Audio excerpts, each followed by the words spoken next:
Magandang araw! Ang ibabahagi ko ngayong araw ay tungkol sa sanhi at bunga. Magbasa, makinig, matuto at magsaya.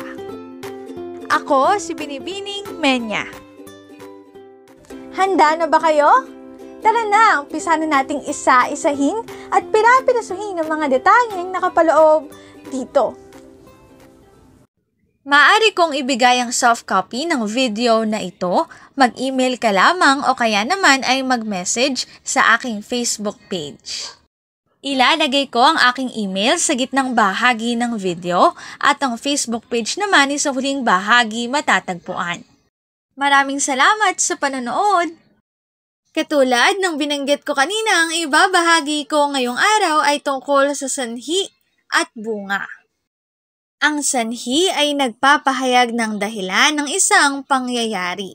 Nagsasabi naman ang bunga ng kinalabasan at resulta ng isang pangyayari o pagpapasya.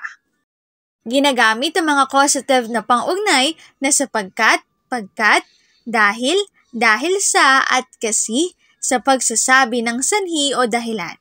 Samantalang naguhudyat ng bunga o resulta ang mga pang-ugnay na kaya naman, bunga, kaya, at tuloy, upang, para, at dulot. Narito naman ang mga halimbawa sa sanhi.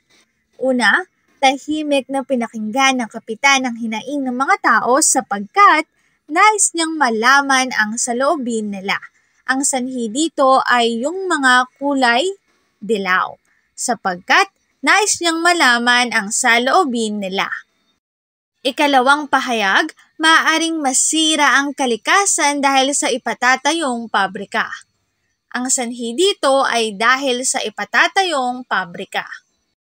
Ikatlong pahayag, nagkaisa ang mga tao na pigilan ng pagpapatayo ng pabrika dahil maraming dulot ito sa kanilang kapaligiran. Ang sanhi sa pahayag nito ay dahil maraming dulot ito sa kanilang kapaligiran. Narito naman ang mga halimbawa para sa bunga. Unang pahayag, maitim ang usok na ibinubuga ng pabrika, bunga nito dumurumi ang hanging ating nalalanghap.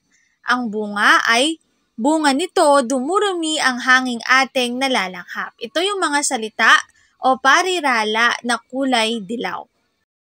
Ikalawang halimbawa, kailangang magkaisa ang mamamayan upang mapigilan ang pagpapatayo ng pabrika. Ang bunga rito ay ang pariralang upang mapigilan ang pagpapatayo ng pabrika. Ikatlong halimbawa, magaling si kapitan kaya maraming humahanga sa kanya. Ang bunga ay kaya maraming humahanga sa kanya. Narito ang sanggunian ng mga impormasyong nakatala sa bawat slides. Kung interesado kayo na magbasa pa, maaari niyong bisitahin ang website na ito. Sanhi at bunga, dito na nagtatapos ang aking pagbabahagi. Sana ay marami kayong natutuhan.